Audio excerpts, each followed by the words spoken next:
Sure. Harmonsworth. God forgive me. Wickedness.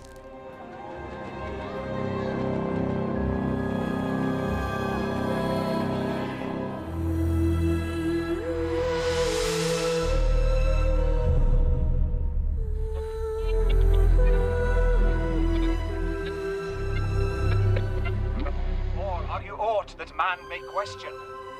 You seem to understand me. By each at once her chappy finger laying upon her skinny lip. You should be women, and yet your beards forbid me to interpret that you are so. Speak if you can. What are you? All hail, Macbeth. Hail to thee, Thane of Glamis. All hail, Macbeth. Hail to thee. Thank you, lad. Thank you. Order. All hail, Macbeth. Good evening, Mrs. Coppins. Thou shalt be king hereafter. Wickedness. Oh, God forgive me. Perhaps somebody could watch out for the ambulance. Tuckerton. Mrs. Davis. Delafontaine. Mrs. Davis. It's Father Gorman. Oh, there is much time. Wickedness. Such wickedness. I can't die like this. I must confess. Parkinson. Escas-du-Bois. Shaw. Harmonsworth. Tuckerton. Stopped. It must be stopped. I'll do everything that's necessary. Mrs. Davis? Mrs. Davis?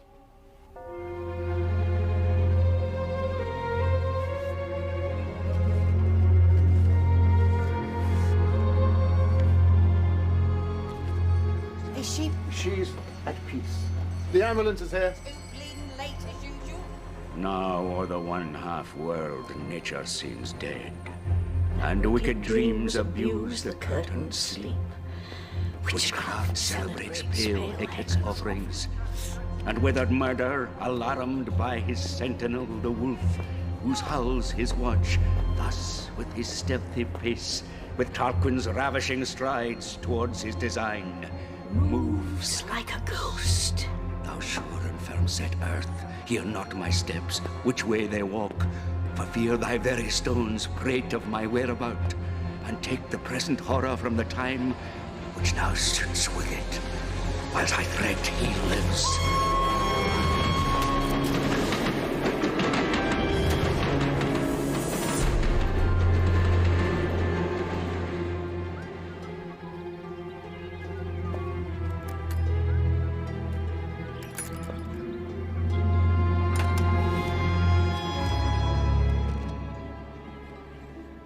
Oh, thank you, Bertie, dear. That does look good. You've got a letter. Yes, so I see. London W2. Where's that? Paddington, I believe. Is it from a secret admirer? Hardly.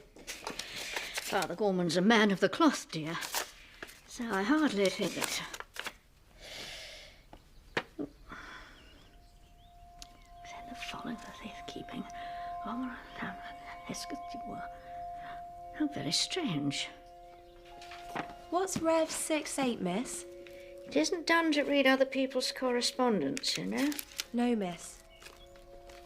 But what's it mean? Well, it's the Book of Revelation, chapter 6, verse 8. And I looked, and behold a pale horse, and his name that sat on him was Death, and hell followed with him. Don't like the sound of that. Well, it's the Bible, dear. I'm not sure you're meant to. Oh, good morning, miss. Thank you, Billy, dear.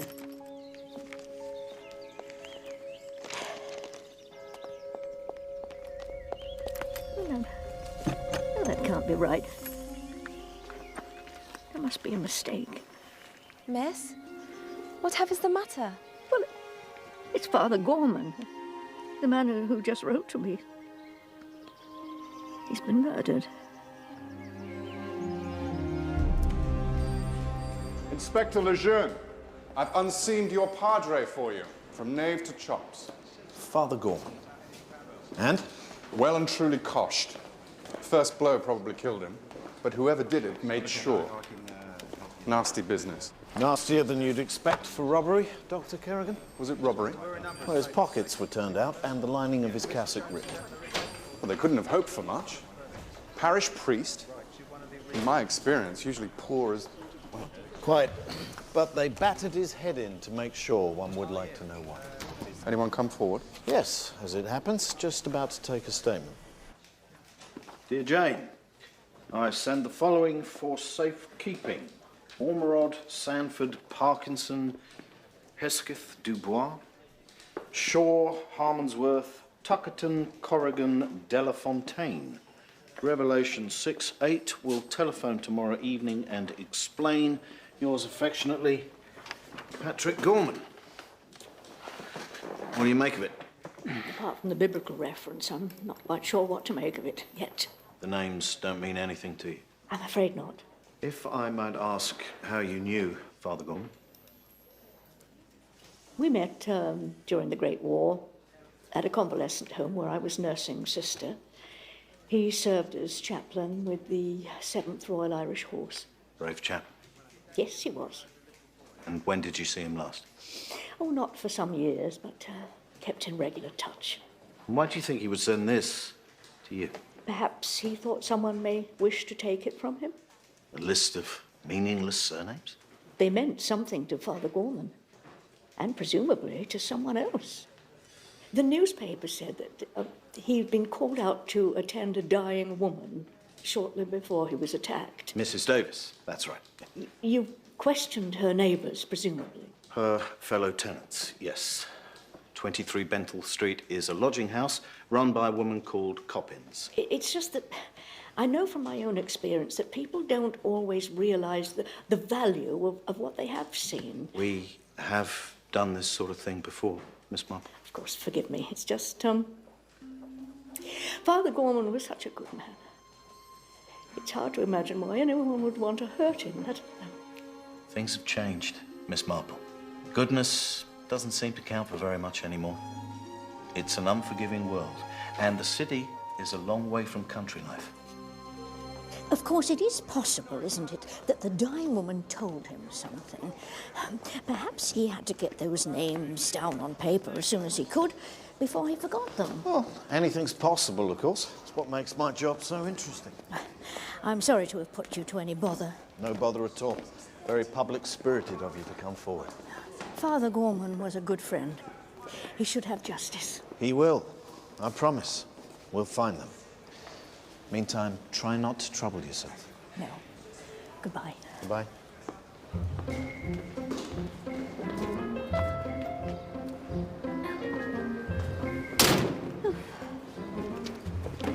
The officer said Paddington Station, ma'am.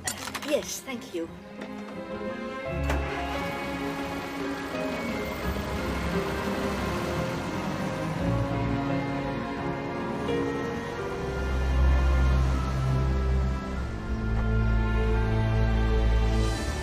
Driver. She was all right Monday week. She was all right when the gas man come on the Tuesday. She was all right on wash day. Then, that's right, she come down with the flu. I told her to rest up. Well, she would go out. It settled on her lungs. Well, what did she do, Mrs. Davis? Oh, till about a month ago. I think it was customer relations. Or research, or some such.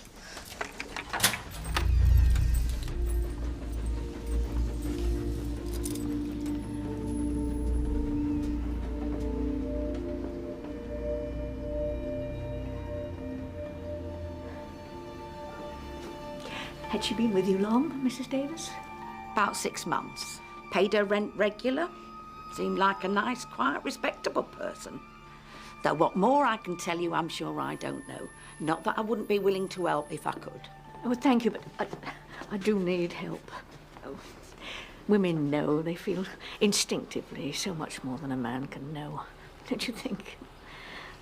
When you brought Father Gorman to her, was there anything they said that was perhaps odd to you? Oh, not odd so much as... I heard her say something about wickedness. Wickedness, did she? Yes. Well, they have to confess, don't they? Romans, before they die. So I suppose that was it. Was she an unhappy woman, do you think? Oh, I wouldn't say so. Businesslike she was, methodical. Nothing worrying her that you knew of? No. No. But there was that one time, well, about a month ago, she was in the hall by the mirror putting a coat on for work. If things aren't all they should be, it's better not to know, don't you agree? I'm sure that's right, dear. Everything I've done has always been perfectly straightforward. I've nothing to reproach myself with. What do you think she meant? I've no idea. It struck me at the time as being a queer thing to say. But people do come out with them. Oh, yes. Yes, they do.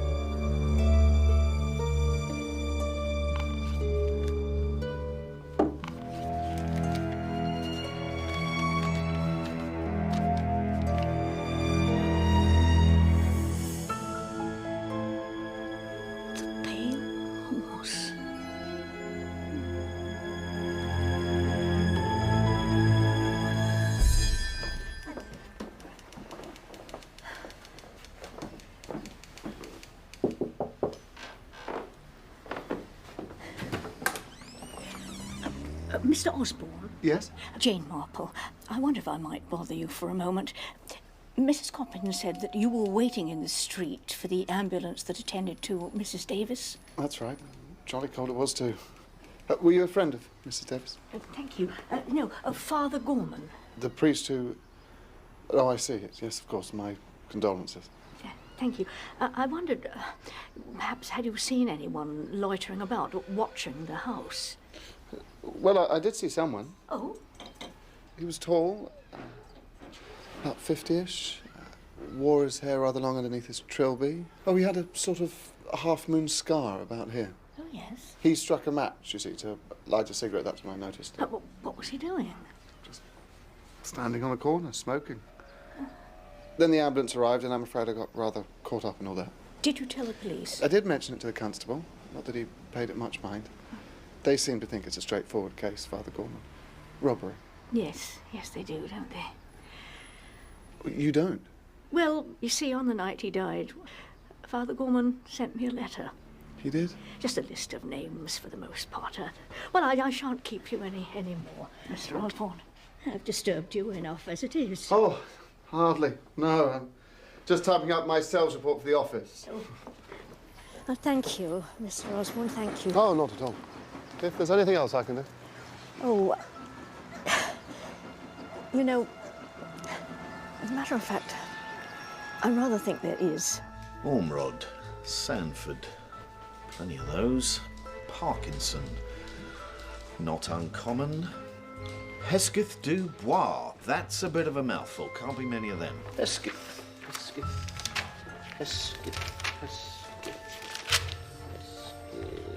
Ah, here we are. Hesketh du Bois. Lady, no less. Only one in the book. Outside line, please. Grosvenor 6457. Engaged. Oh, good afternoon. Is that Lady Hesketh Dubois' house? Yes. May I speak with her, please? Lady Hesketh Dubois passed away. Oh, I'm sorry. When was that? 6 months ago, earlier this year. Oh, well. To whom am I speaking, please? This is Mr. Mark Easterbrook. I wonder, could you tell me, do you remember her ever mentioning a place called the Pale Horse in Much Deeping? Not to my knowledge, no. No, I see. Well, I'm so sorry to have troubled you. Thank you very much. Bye.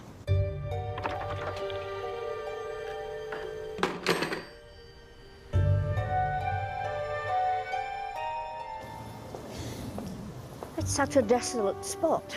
I shouldn't have brought you here. I asked you to. all the same. No, thank you for coming with me. I don't think I should have had the courage to come here on my own. Somehow I doubt that. You seem quite brave indeed. I don't know about brave, but one must face things as they are. The truth, however awful, can never be as bad as one's imaginings. I suppose not.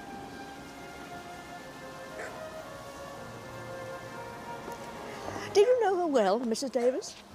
Only to nod to her in the hall, I'm afraid. She seemed perfectly nice, though. What makes you ask?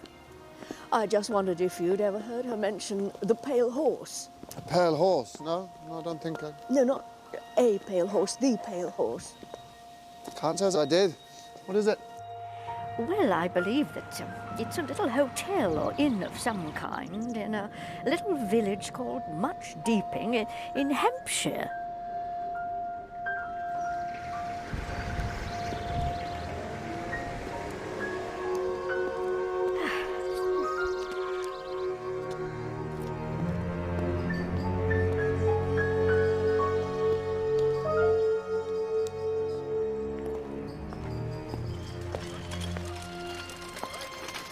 Oh, hello?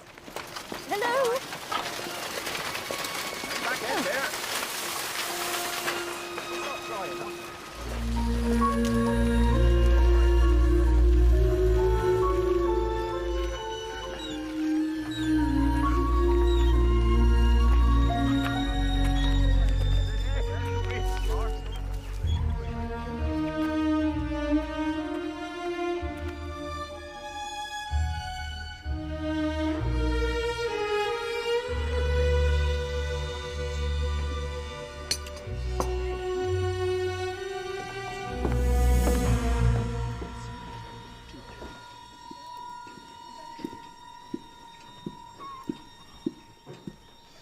Staying with us long, Ms.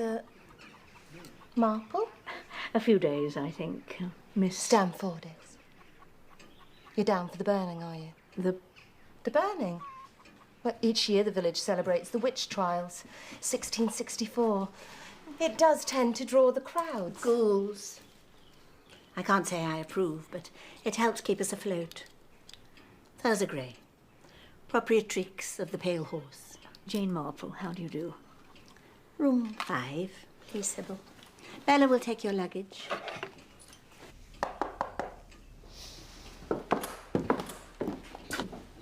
Oh, good afternoon, Captain Cottam. Afternoon. Mrs. Cottam. Settling in comfortably, I hope. Oh, yes, quite comfortably, thank you. Your cleaner, Bella, isn't it? Well, she came in yesterday to do the room. Yes. Well, we had the do not disturb sign on the door, and my husband likes to take a nap between 2 and 4, so if you could... I'll speak to her about it, of course. Thank you.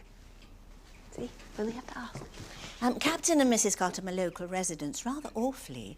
They had a fire last week. Oh, dear. Yes, I see. How unfortunate. Yes. So they're staying here with their housekeeper, Mrs. Harsnett, until their place is repaired. Mm-hmm. We're giving them a rate, of course.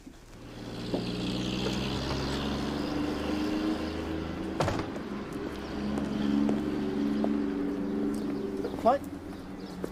Mr. Easterbrook? Yes? Lejeune, sir. Frank Lejeune, 617 Squadron. Lejeune? Well, I never. Hello, old man. How are you? Very well, thank you. Well. Good old Frank.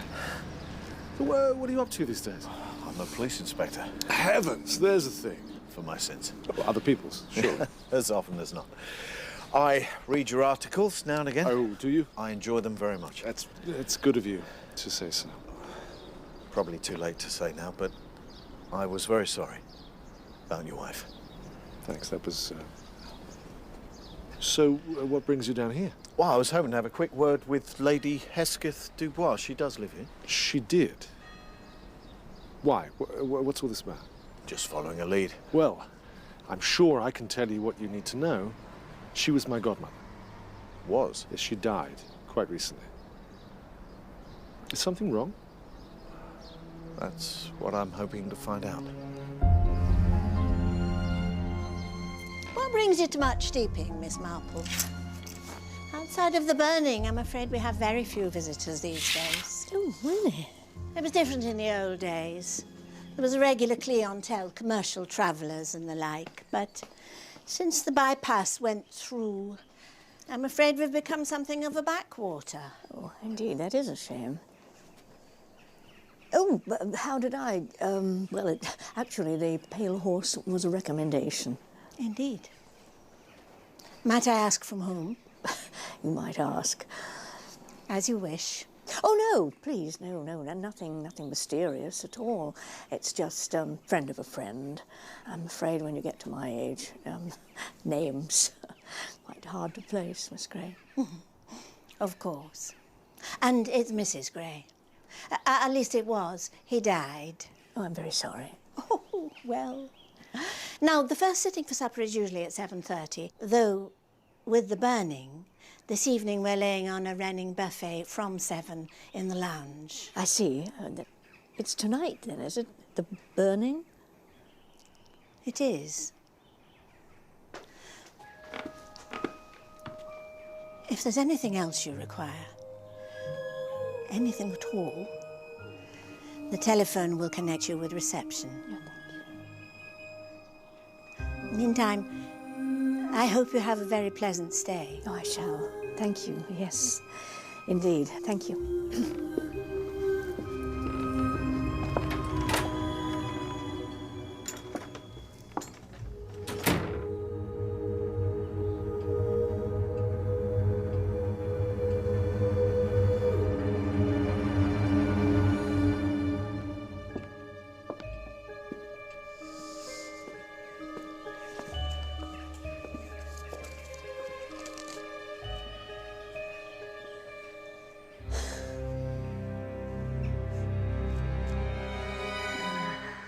Hesketh Dubois, deceased.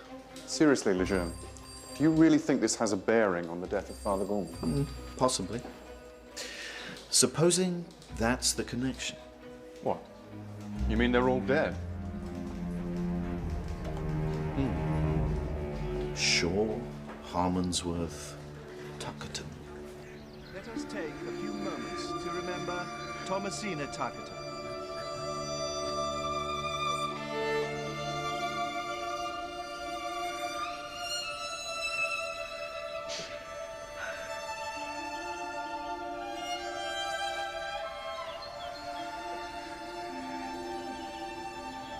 Mrs. Tuckerton!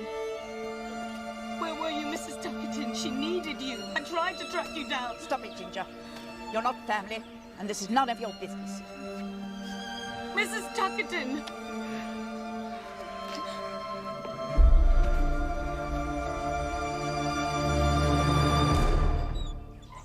Oh, Miss Marple, what can I do for you?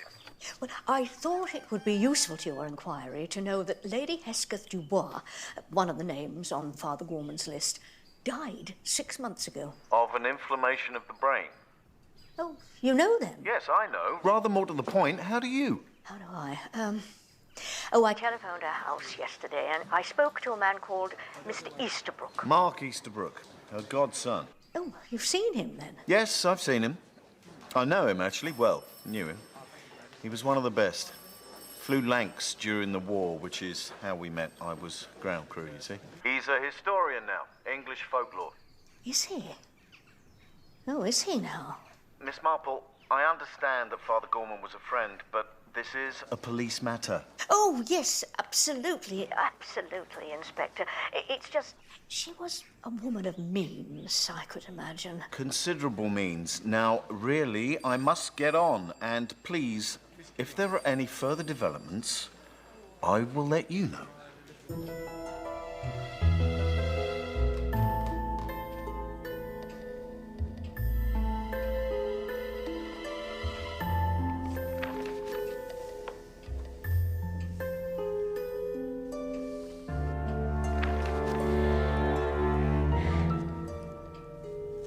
Sanford, 12th of September. Tuckerton? Is there something I can help you with?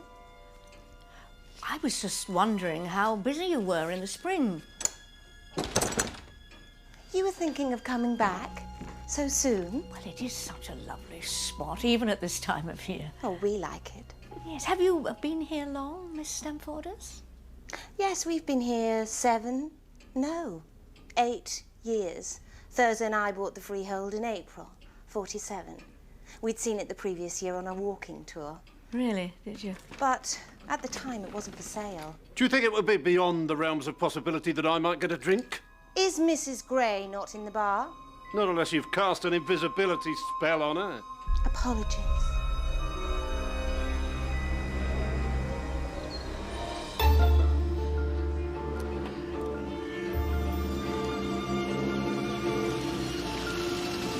Hello. Need some help? Is this the way to Much Steeping? I hope so, Miss, Corrigan. Ginger Corrigan. Mark Easterwood. I need to get to the Pale Horse. Me too. Would you care for a lift? Yes.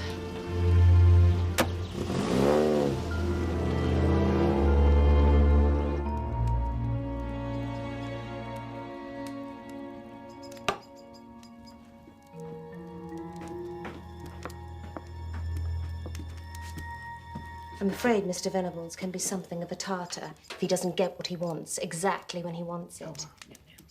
I expect it's on account of his polio. Something I can get you. Yes, a blackcurrant cordial would be nice, thank you. Damn it, Cottam, I've warned you before about your bloody animal. All right, steady on. Good dog shot. I tell you, if I see it sniffing around my place again, I won't be responsible. Like you wouldn't be responsible for the fire at my house. What the bloody hell are you talking about? I'm not going to sell, I've told you, no matter what tricks you get up to. What are you talking Come about? on, you might have money, Venables, and good luck to you, but it doesn't mean you can have any damn thing you want. All I'm saying is I wish you'd keep your bloody dog under control. Stupid bitch is a menace. Look, I know you've had a few, but would you mind watching your language in front of my wife? My apologies. Quite. Mrs. Harsnett not joining you for a constitutional today?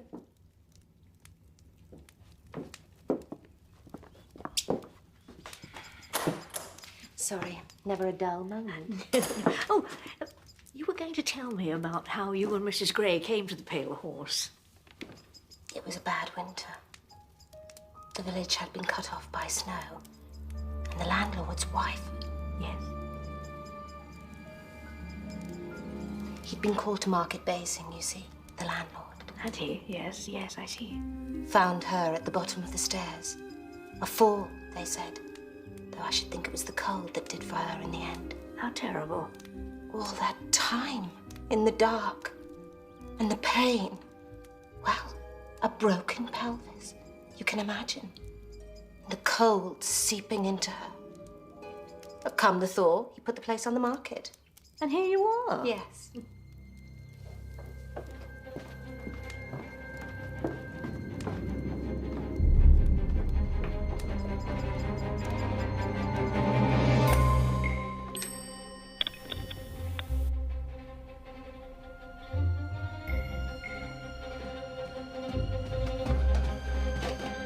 Hello? Mr. Osborne? Yes? Jane Marple. Ah, Miss Marple. You well? Yes, very well, thank you. It really is the most extraordinary place. Oh, did you find what you're looking for? No, nothing yet. But there is someone in the village I'd very much like you to see.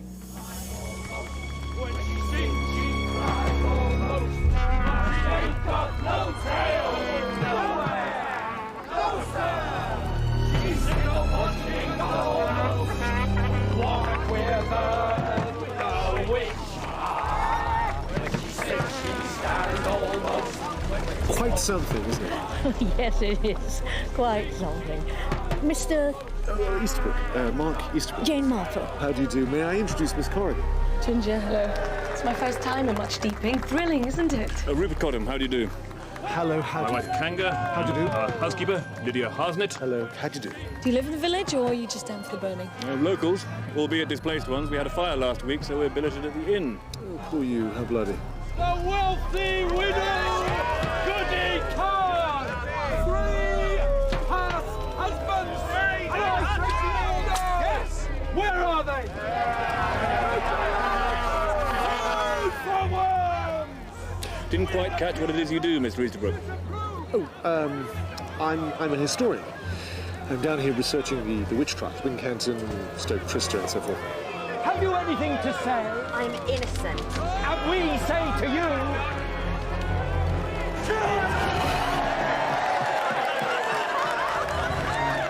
There's a brass in the church you might care to see, Mr. Easterbrook.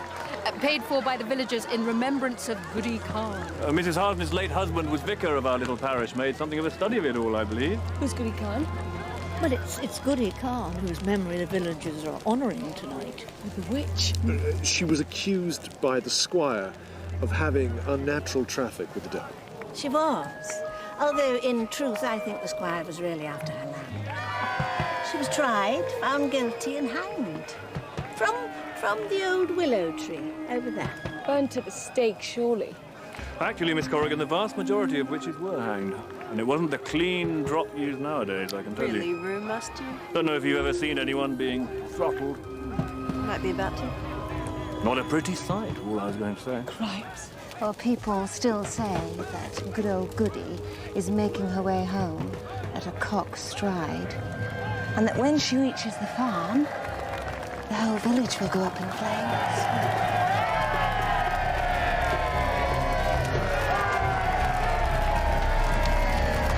But to be honest, I've seen enough fire in the last 2 weeks to last me a lifetime. So, same with you. I'd like to go inside or do something I regret.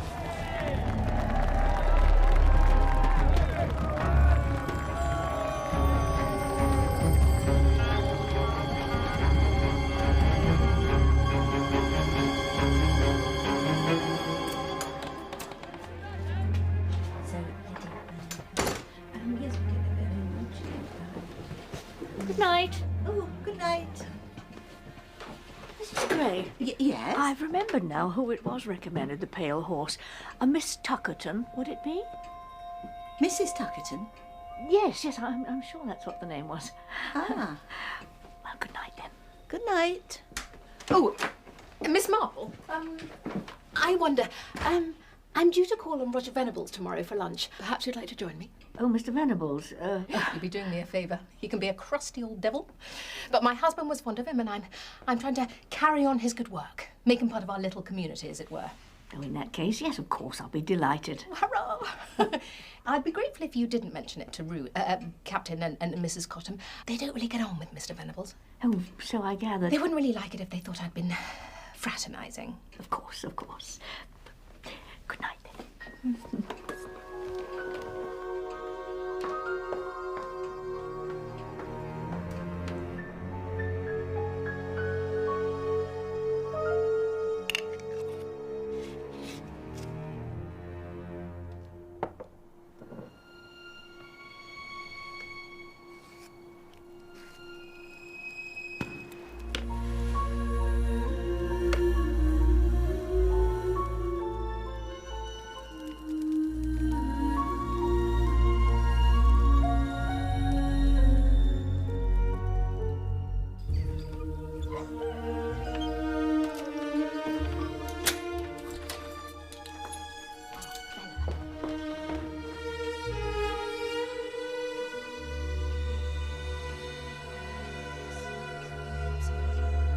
Good morning, Mrs. Gray.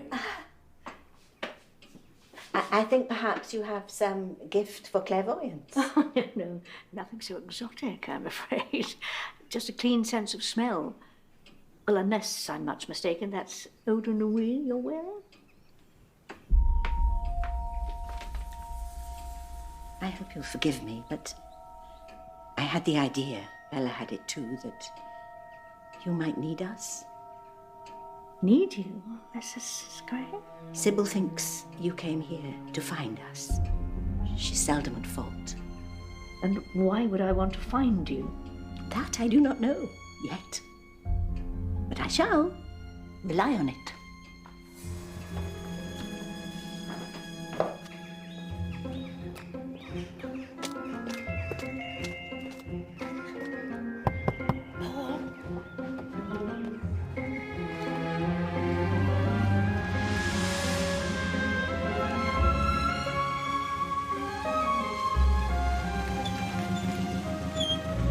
Last night at the burning, you're sure it was him, Mr. Venables?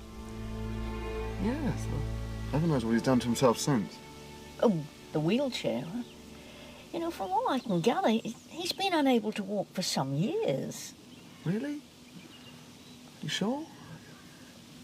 I could have sworn that was the man I saw. Could you have been mistaken, perhaps? I could have. It's possible. Unless he has a twin brother, now that would be an answer. In fiction, perhaps, but in real life it doesn't happen, you know, it really doesn't. No. I expect not. I'm sorry. I can't help but feel like I've wasted your time. Oh, no, please, don't think that, not at all. Your Father Gorman. Someone should answer for it. They will. They will. And I think it's possible that Mrs. Davis may have visited the Pale Horse. And what makes you think that? I found a list of names which matched those sent to me by Father Gorman, concealed in one of Mrs. Davis's shoes, of all places. Miss Marple, that's evidence. Oh, it is, Inspector. But more importantly, that list was written on headed notepaper from the Pale Horse. Please, don't tell me you have taken it upon yourself to go down there. I'm afraid that would be an untruth. But you see, the names on Mrs. Davis's list have dates beside them which match certain entries in the hotel register. Do they? Well, I certainly think you might be onto something. What do you think so? I do, but please, do nothing further. Well, I'm sorry, Inspector. It's a very bad line. I didn't quite catch that. Oh, there go the pimps. I haven't any more money to put in.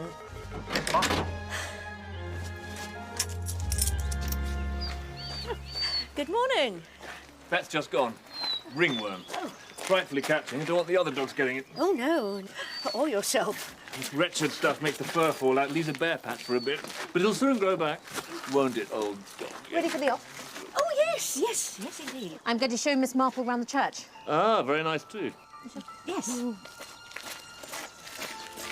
Have you worked long for Captain Cotton? 2 years, nearly. After my husband died, they were kind enough to offer me a position. Your husband was vicar here, I understand. Yes, he was. Yes, Philip had been a missionary, you see, in West Africa. Malaria. Weakened his heart, I think. Over the years, last attack wasn't strong enough to... No, I am sorry. I hope you don't mind, but I've asked Miss Corrigan to join us.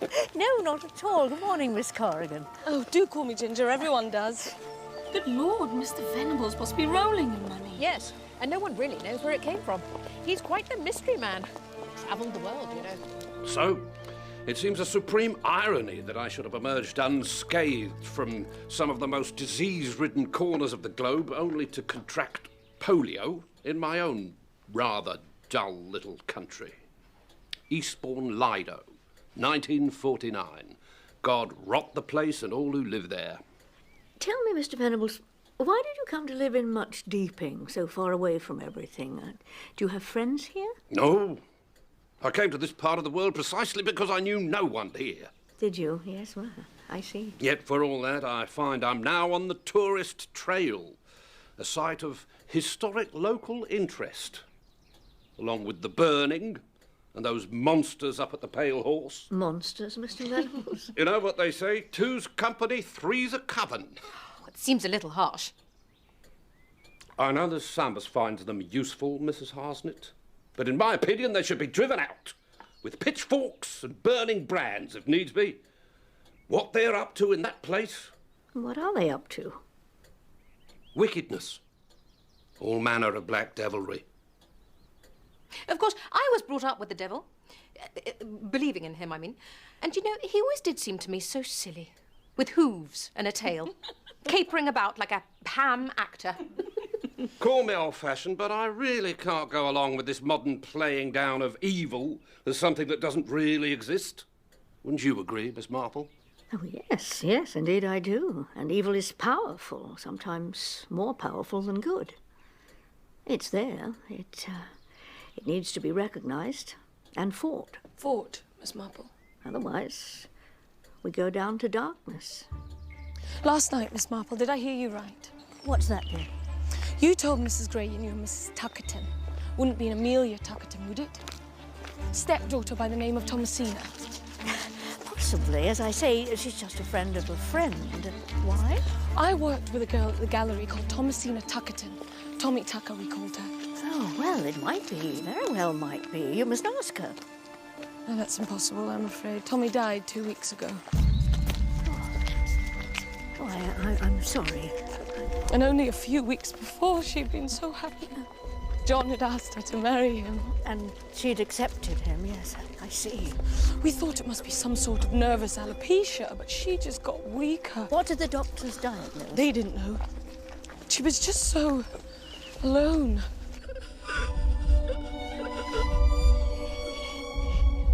Her stepmother was on a cruise, so there was only me and John to look after her. And then, in the end, only me. She didn't want John to see her like that. Where's her father? Oh, he died himself less than a year ago, not long after Tommy's 19th. I finally ran her stepmother to ground in Rio. It was all I could do to persuade her to come back for the funeral. There was bad blood between them. She said John was only after Tommy's money. She was a wealthy girl. Well, she would have been. Her father left her a fortune to be held in trust until Tommy was 21 or until she married. Yes, that is so often the way. It goes now, I suppose, to the stepmother. Yes. Yes. That, too, is so often the way. There you are. I was wondering where you'd gotten to. Why? What's to do? Well, Mrs. Gray's showing Mr. Easterbrook some of her books, and as a consequence, we've been invited to tea in her sanctum sanctorum. Apparently, it's in the old courthouse where Goody Khan was tried.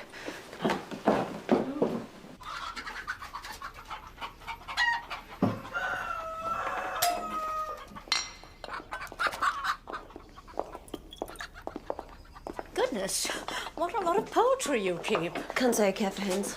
Mostly cockerels, they be. Table birds? Them's useful to us. Whatever they are, I don't like them. Damn things look at you as if they know what you're thinking. Perhaps they do, Mrs. Cotton. I mean, this is interesting. Oh. Yes, this is powerful.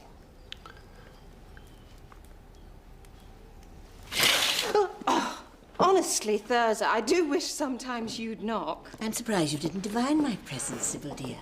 Mrs. Gray, you really do have some wonders here. An original Malleus Maleficorum and this, Grimoire Sadokismus Triumphatus.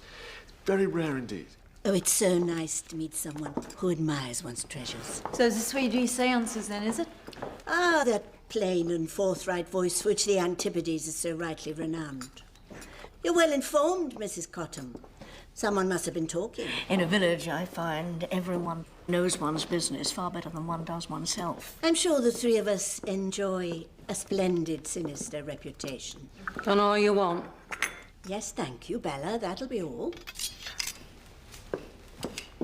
Give it here. I'm sure someone will have told you. Bella is the local witch. Really? Yes. She has certain powers, though not as great as those that Sybil enjoys. Well, I have always been attracted to the occult. Even as a child, I realized I had unusual powers. Did you? Really? Well... Automatic writing came quite naturally to me. I didn't even know what it was. I'd just sit there with a pencil in my hand, not have a clue what was happening. Automatic writing. Now, the difference between that and mindless scribbling is... Interpretation. Ah, yes, yes, of course. You don't believe any of this, do you, Miss Marple? But you do, don't you? I don't believe, Miss Marple. I know. Why else have people come through the ages to the necromancer and the witch doctor? There are only two things people want badly enough to risk damnation. The love potion and the cup of death. Ah. So simple, isn't it? Love and death. The love potion to win the man you want. A draught to be taken at the full of the moon. Recite the names of the devils. Draw patterns on the floor. All window dressing. The truth, of course. The aphrodisiac in the draught. And the cup of death? Untraceable poisons, perhaps? Poisons, childish stuff. There are new horizons, Miss Marple. The mind. Knowledge of what it can do and what it can be made to do. Made to do? influence your subject to commit suicide, is that it? No. The psychologists have shown us the way. The desire for death. It's there in everyone. And that desire can be stimulated. You don't need to kill your victim. All you need to do is will him to death. Can you do it?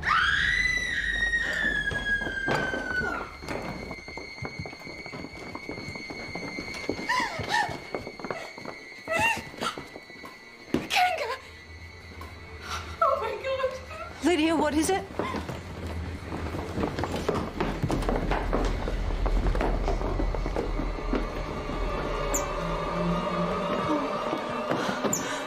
Rue?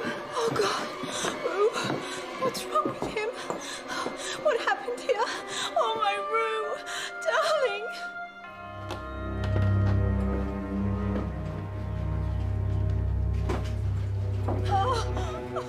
Excuse me, sir.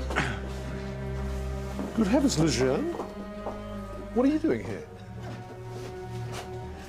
With you in a moment. When I got back from lunch with Mr. Venables, Rue had... Oh. Captain Cottam had already retired. It was his custom to take a siesta at that time of an afternoon. I took him a cup of tea at 4 o'clock. Yes, around then. And, that's when I found him.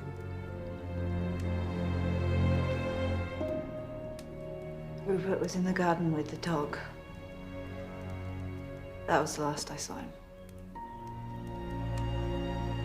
He was so full of life.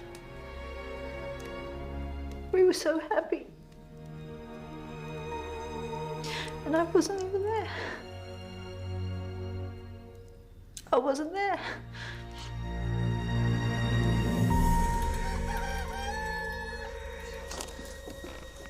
Hello. Oh, hello. Thought you might like this. Oh, thank you. You've been seen? Yes. Though what the police think, I can tell them. There's no suggestion there are any suspicious circumstances. Not so far as I know. I've been meaning to ask. How was it you heard about the Pale Horse? It's my field. English folklore. Yes, of course. What's your interest? Oh, just idle curiosity. I'm not sure I believe that for a moment. In fact, you strike me as the sort of young woman who's never had an idle thought in her head. I'll take that as a compliment. You should.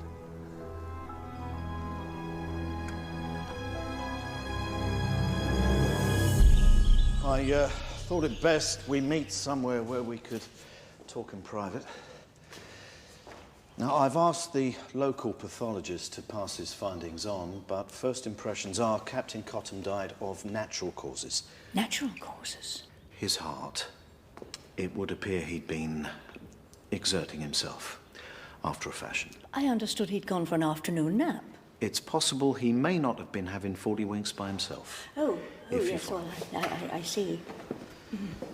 I must say, I thought there was rather more to their arrangements than simple housekeeping. And Mrs. Cottam party to it, would you think? I would think so, wouldn't you? Goes on, Miss Marple. You only have to read the Sunday papers. But it doesn't mean there's anything sinister about it. Look, I'm sorry. I know you've the best of intentions, but the long and the short of it is, I can't go poking my big London nose into Hampshire police business because you've got a feeling it isn't done. No, of course. Mind, you could have knocked me down with a feather running into Mark Easterbrook against the suit. I'll admit it's a rum go finding him down here. Not that I'm suggesting he was involved with what happened to Father Gorman in any way. No, of course not. But it is a long while since you've seen him. The man you knew. He does seem changed. But he's more caused than most. Maybe since Isla. His wife. Whirlwind romance, head over heels. Whisked her off to Italy for a honeymoon, Amalfi Coast. Car accident. Brakes failed. She was killed outright. I imagine Mr. Easterbrook was lucky to survive. She was with a friend. Ah. Local police tried to pin it on Mark, of course, jealousy, but it didn't stick. Anything in it? I'd have sworn not, but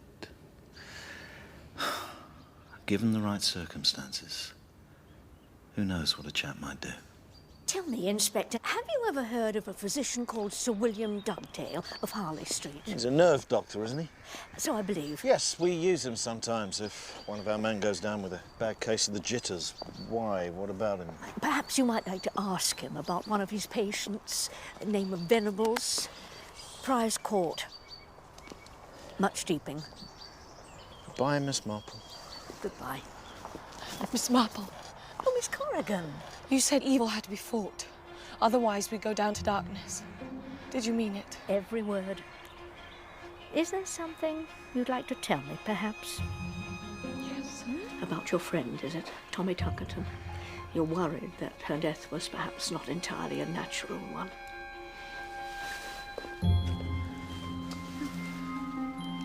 C.R. Bradley. I found it at Tommy Tuckerton's house. Her stepmother had it. That's what led me here. Charing Cross 6502. Have you tried to contact Mr. Bradley? I'm ashamed to say I was afraid to, on my own. Well, there's two of us now. Two of us? Yes, you see, I too lost a friend, a very dear friend. His name was Father Gorman. And somehow the Pale Horse, perhaps with the help of Mr. Bradley, is at the heart of it. And now with Captain Cotham's murder. Murder? I thought a heart seizure. Oh, no, my dear. He was murdered, I'm quite sure of it. But why and by whom? We'll get to the bottom of it. I know we will. Oh, yes. But we must beware. For even while we are hunting him, I fear he may well be hunting us. Please be careful, Miss Marple. Don't worry. I'll be back from London tomorrow. See you then.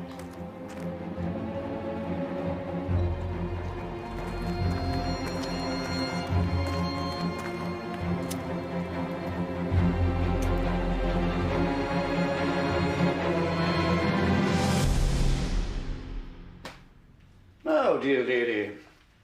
How may one be of service? Oh, thank you. Well, I'm not sure how this is meant to work, Mr. Bradley. I suppose the first thing to ask is how much?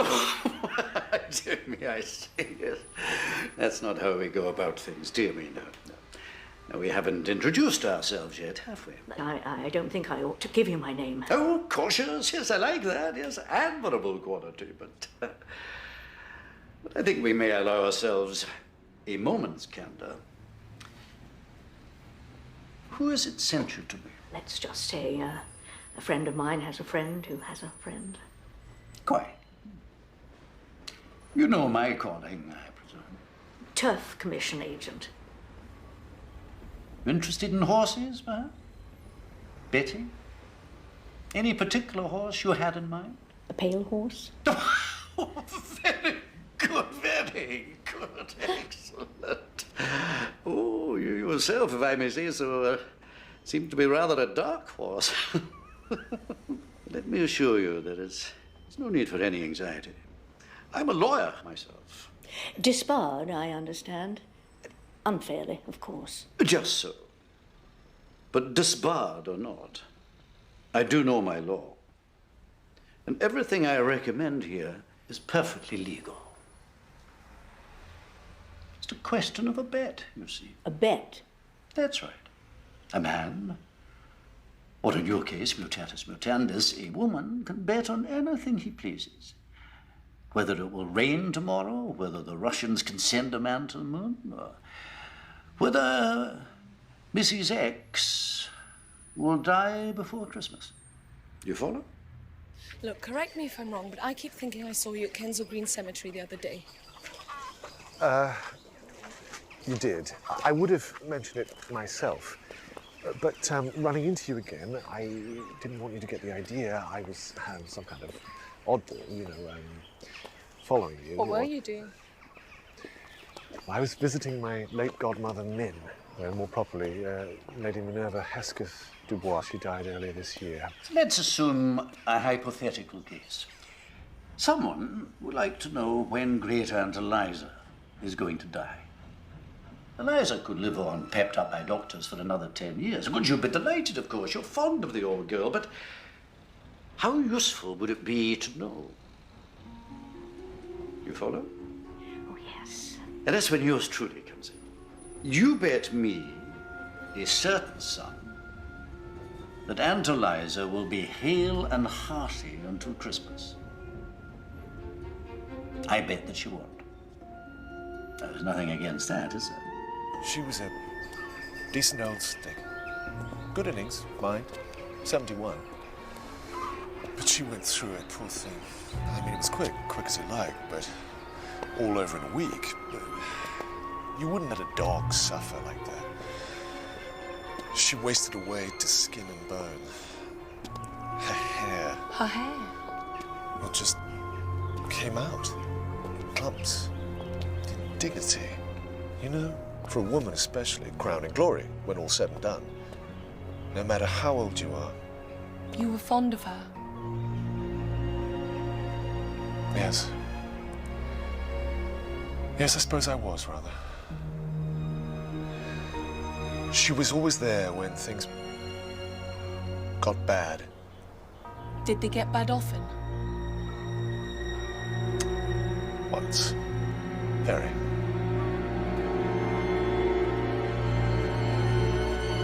We draw up a contract, sign it. I give you a date. I say that a fortnight from that date, Aunt Eliza's funeral service will be read.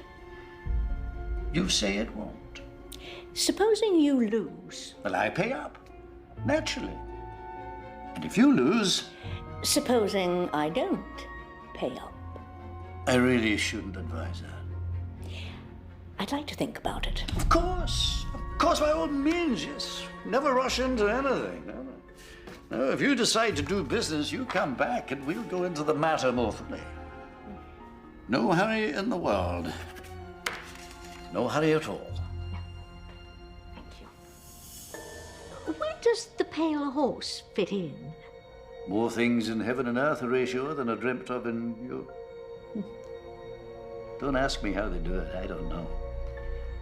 But rest assured, whatever it is they do, it works.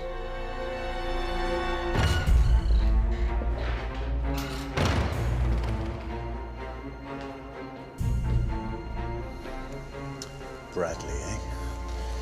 I should have known. Caused us no end of trouble over the years. But he's a slippery customer.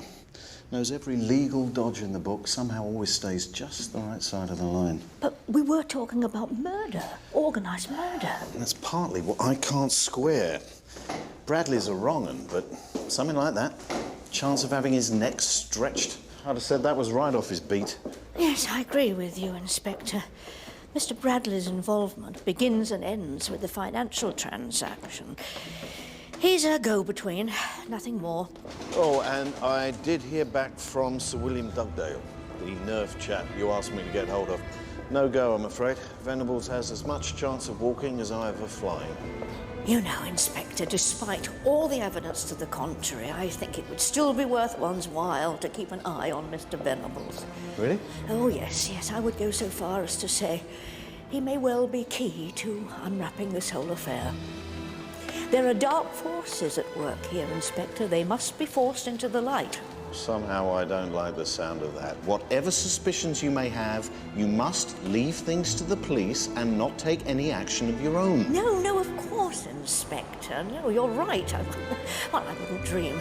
Dear me, no.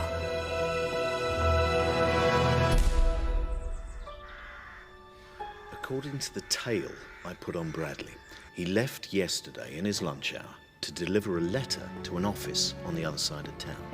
And the place looked derelict, but we've run it down. Registered offices of Customer Reactions Classified. Some sort of market research outfit. The Registrar of Companies lists the director as an Ian Morris Noon, with an E.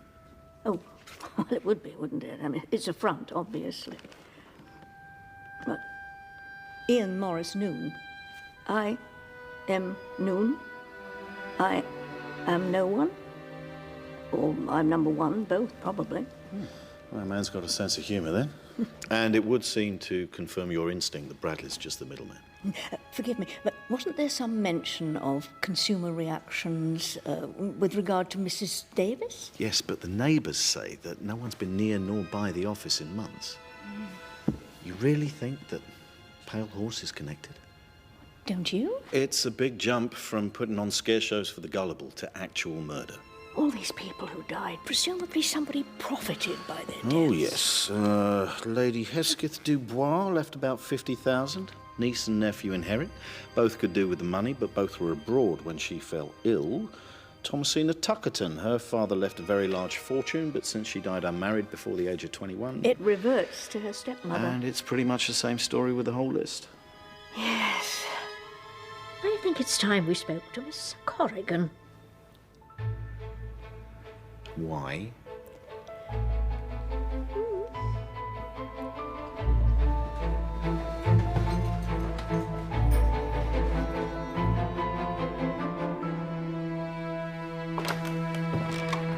Good heavens.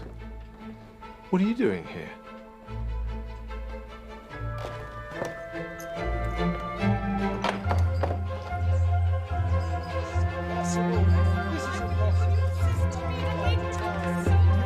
Same question. And time after time, I give you the same answer. Every time Be you reasonable, you little fool. Every For God's sake. For God's sake, woman. You take it! I cannot handle anymore! You will pay for that.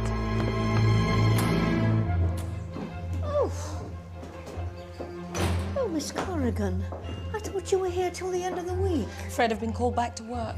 An emergency at the gallery. Oh, I am sorry. I shall be sad to see you go. Your bill, Miss Corrigan. Thank you. Mrs. Gray, I wonder, could you do me a favour? While packing, I noticed I seem to have misplaced a glove. Brown suede, the left, if you should I'll have... send it on to you. Well...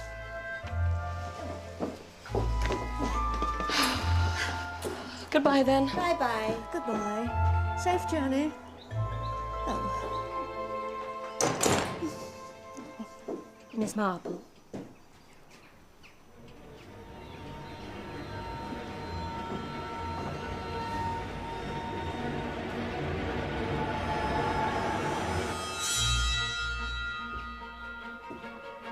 Well, well, well.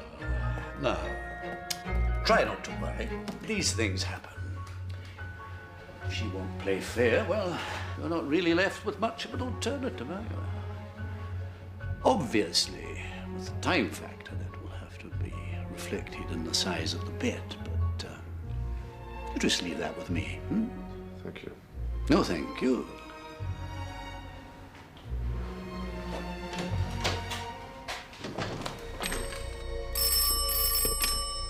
The Pale Horse? Oh.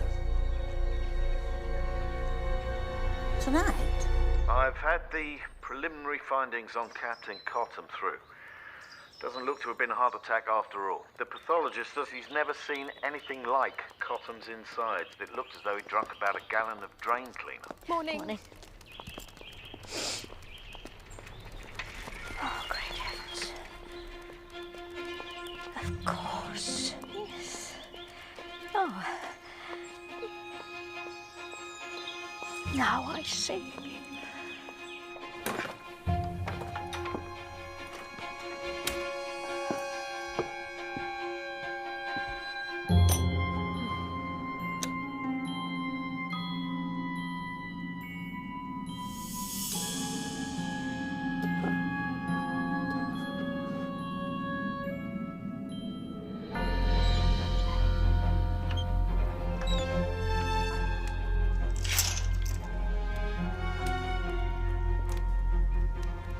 Once the invocation is completed, there can be no going back. Death will have its dominion. You are resolved. Very well.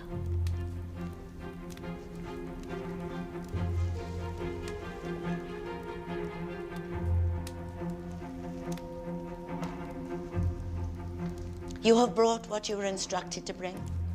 Yes. It belongs... No, no. No names.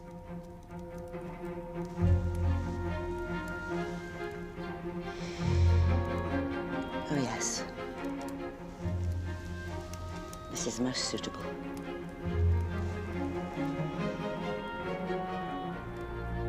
The physical emanations of its wearer are very strong.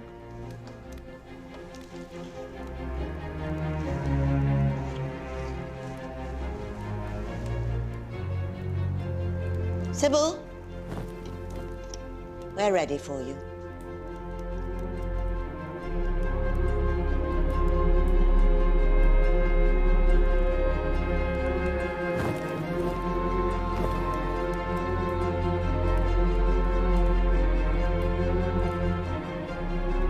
I must impress upon you the necessity of remaining absolutely still. I am summoning forces into this room, dangerous to those who do not know how to control them.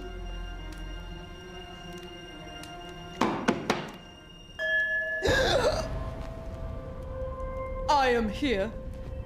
Is that you, Mackandal? I am Mackandal. Are you prepared, Mackandal, to submit to my desire? I am. The dead must be sent to cause death. It shall be so.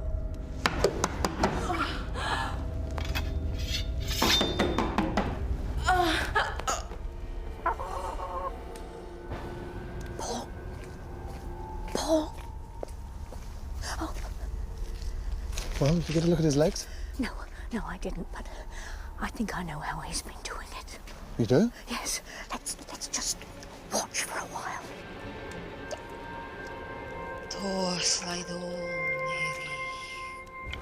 Maravors, which wert in heaven, hallowed be thy name. Our Father, which wert in heaven, hallowed be thy name.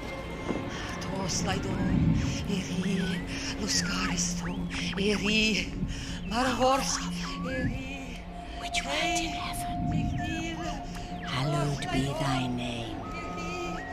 You are set free to be at one with the owner of this glove. Only death solves all problems. Only death.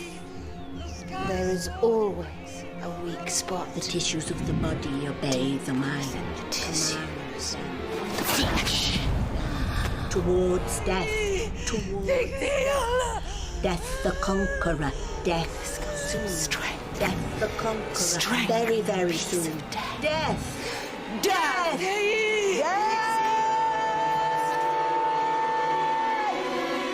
What if he had a twin brother, you said? Rather foolishly, and to my everlasting shame, I dismissed it as belonging to fiction. But you got me thinking.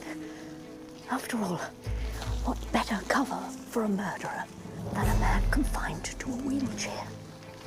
I don't understand. How did he manage to fool the doctors? I mean, he really does have a twin. Oh, no. Nothing like that. But just suppose Mr. Venables had made contact with a genuine polio case. Someone in poor circumstances to whom he made a proposition. Look. Oh, look. Just as I thought. Well. Brilliant, Miss Marple. You see? It's the genuine sufferer passing himself off as Mr. Venables, who visits the Harley Street specialist to be examined. And there you are. As far as the world is concerned, Mr. Venables is a hopeless invalid, while in truth, he's able to come and go as he pleases. I thought that had been an answer of some sort, but do you think it's enough? I mean, it's just my word. Well, we'll have to see what Inspector Lejeune says, but I suspect we may yet have to make a little magic of our own in order to expose him.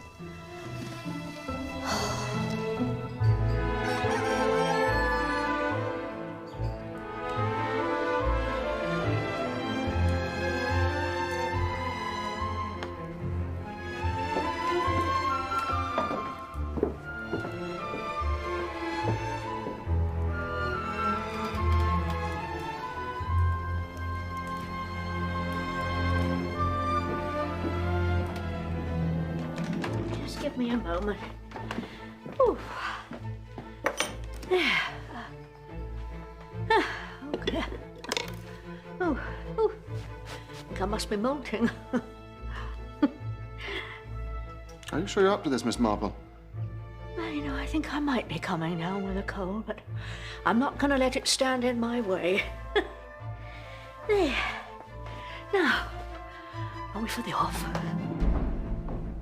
Inspector, I think I'd like to know what the hell is going on. You come in here, you commandeer my hotel. It's a damned outrage. Actually, Mr. Venables, I believe there's a matter on which you might be able to assist us. Really?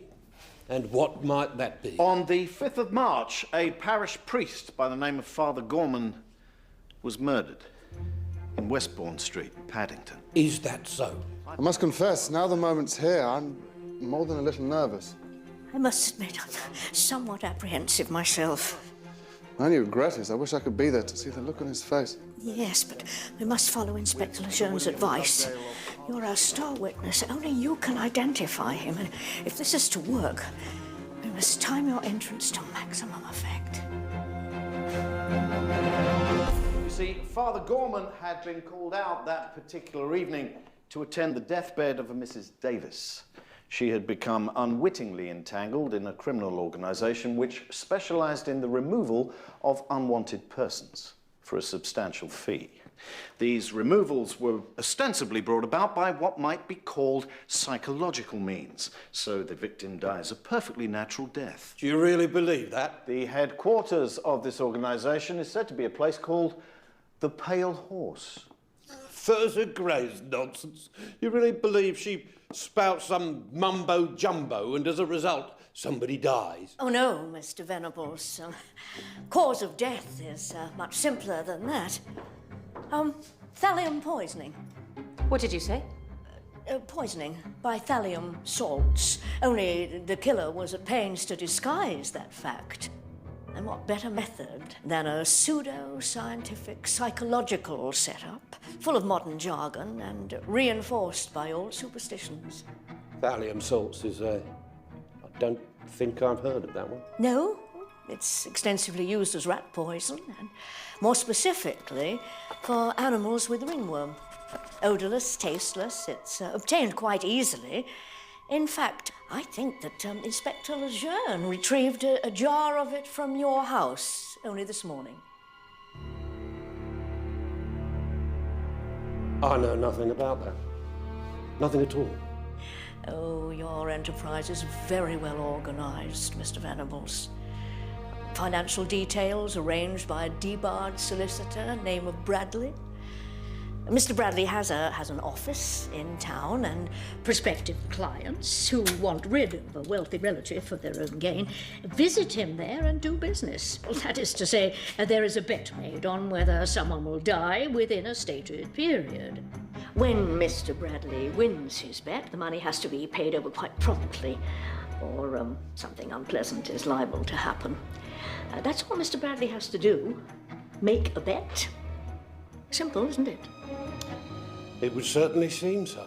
Oh, it is so, Mr. Venables. For barring the depositing of certain monies, together with the name of the intended victim, to a certain address, that's the end of Mr. Bradley's role in the affair.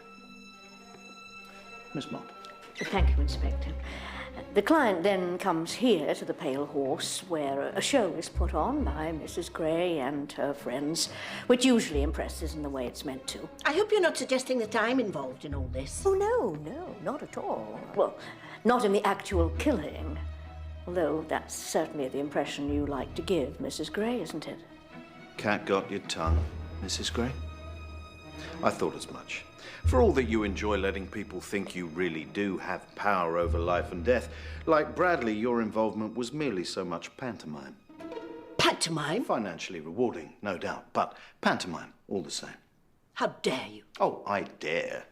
You see, this whole rigmarole you lay on down here is simply part of the murderer's grand design. It's a failsafe. Like Bradley, another way of keeping the real killer at one remove from everybody else. And if anyone should go to the police with wild tales of murder being committed by black magic, well, we'd as soon phone the funny farm as Scotland Yard. You mean people really have died? Oh, my God. We didn't know. Tell them, Thurza. We didn't even know who it was we were meant to be cursing. Well, not their names. And there was never any money involved. Tell them, Thurza. Oh, for God's sake, Sybil. How else do you think we've kept afloat since the bypass went through? Do you think all of this just pays for itself?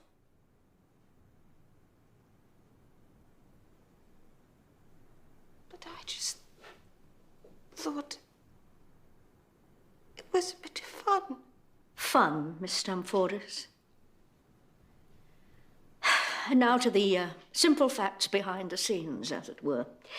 Certain women, to the best of their knowledge, bona fide employees of a consumer research concern, are sent by the anonymous head of the enterprise to canvass a particular neighbourhood with a questionnaire. What bread do you prefer? What toilet articles, cosmetics do you use? And so to the last step, the only action performed by the mysterious head of the enterprise himself. He may pose as a plumber, electrician, a workman of some kind in order to gain entry. But whatever his role, his object is simple.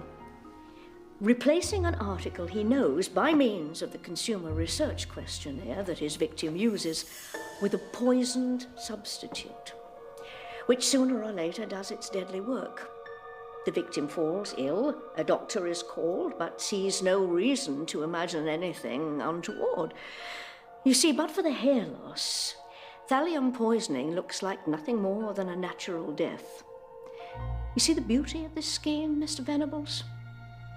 The only person who knows what the head of the organization actually does is the head of the organization himself. There is no one to give him away. No one to give him away? What utter tosh. What about Bradley?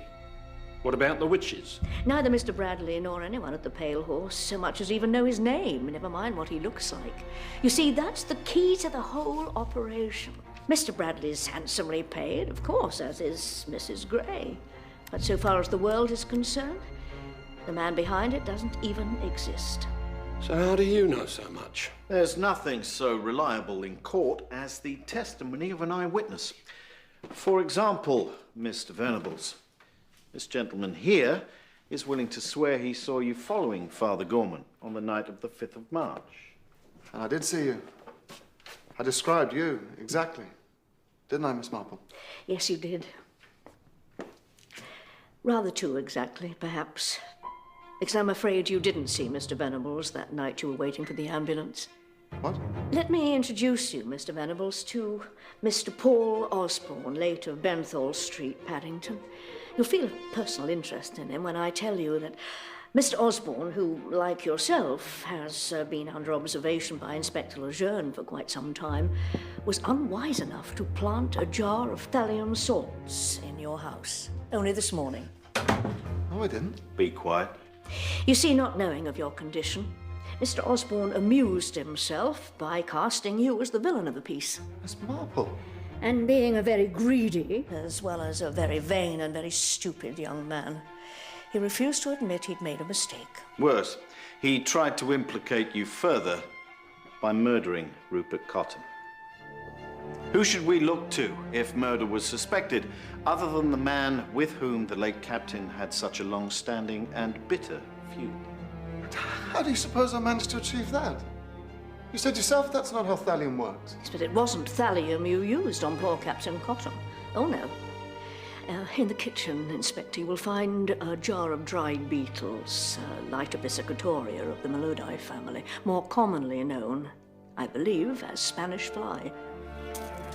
Crushed to a powder, and in the minutest doses, it has a reputation as a powerful aphrodisiac. Alas, the potion I saw Lydia Harsnet buy from Bella Ellis, as I believe was their long-standing arrangement, was of no such minute dose, but rather one that had been tampered with and prepared to a lethal strength, so that when Captain Cottam drank it, voluntarily, his insides were burnt beyond saving.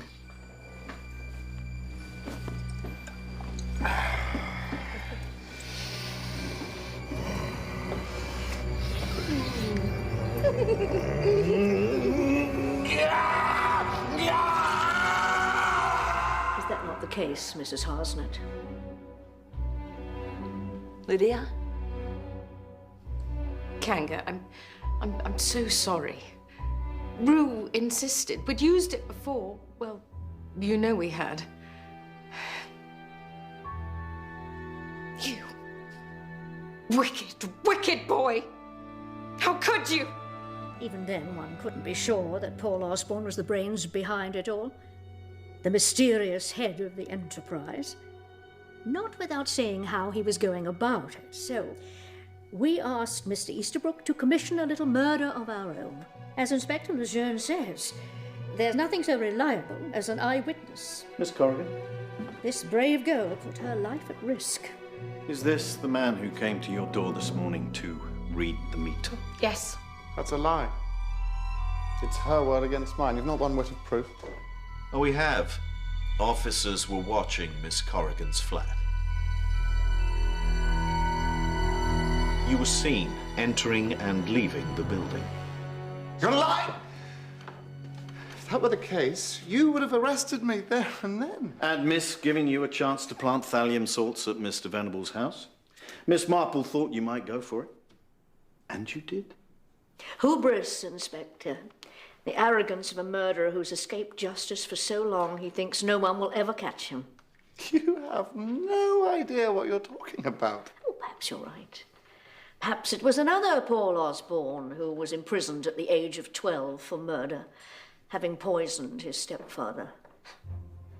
Too young to hang, he was detained at His Majesty's pleasure until he was deemed cured and ready for release. But he was not cured, for there was nothing wrong with him in the first place, beyond a greed for money and a propensity for wickedness. And for that, I'm afraid, there is no cure. Save one. You dare to call me stupid. If you knew, if you had any idea what I've done. Oh, I know what you've done, Paul. You killed Father Gorman.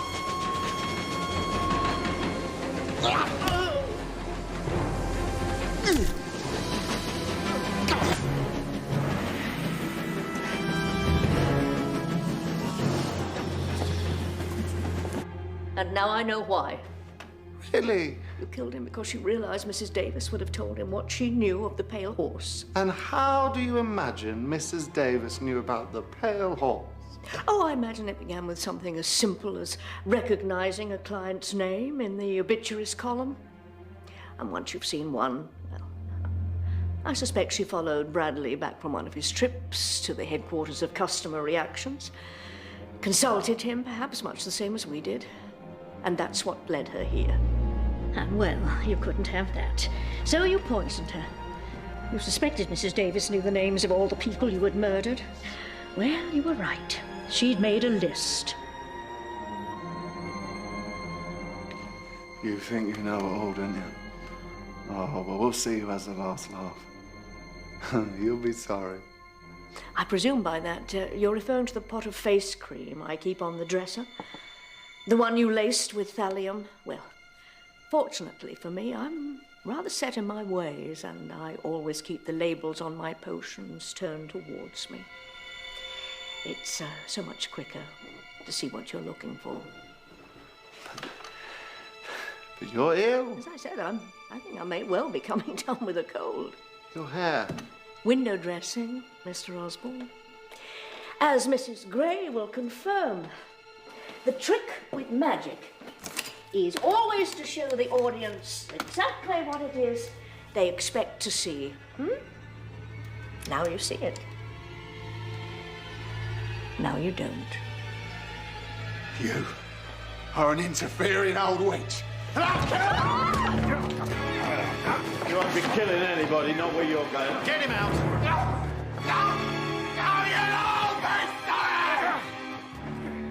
Not as sorry as he'll be, I fancy. My apologies, Miss Marple. No, Inspector. Not at all. Oh, you know, I rather think I'd like a brandy. I'm astounded, Miss Marple. I had my mind firmly set on Mr. Venables. You might have given me a hint. Well, I couldn't afford to give any hints, I'm afraid. One has to play these things very close to one's chest. In truth, we didn't have very much to go on, which is why we staged things the way we did. With Mr. Venables' cooperation, of course. Most fun I've had in years. We had to lead Osborne up the path, then turn on him suddenly and hope to break him down. Look. Oh. Just as I thought. And it worked. When did you begin to suspect him?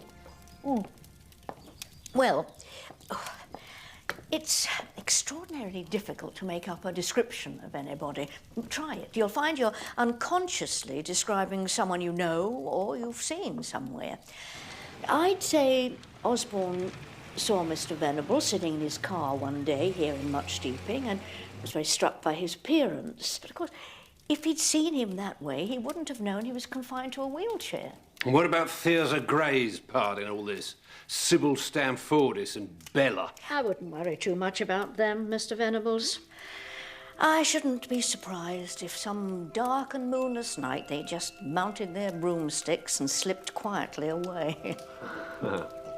Cheers.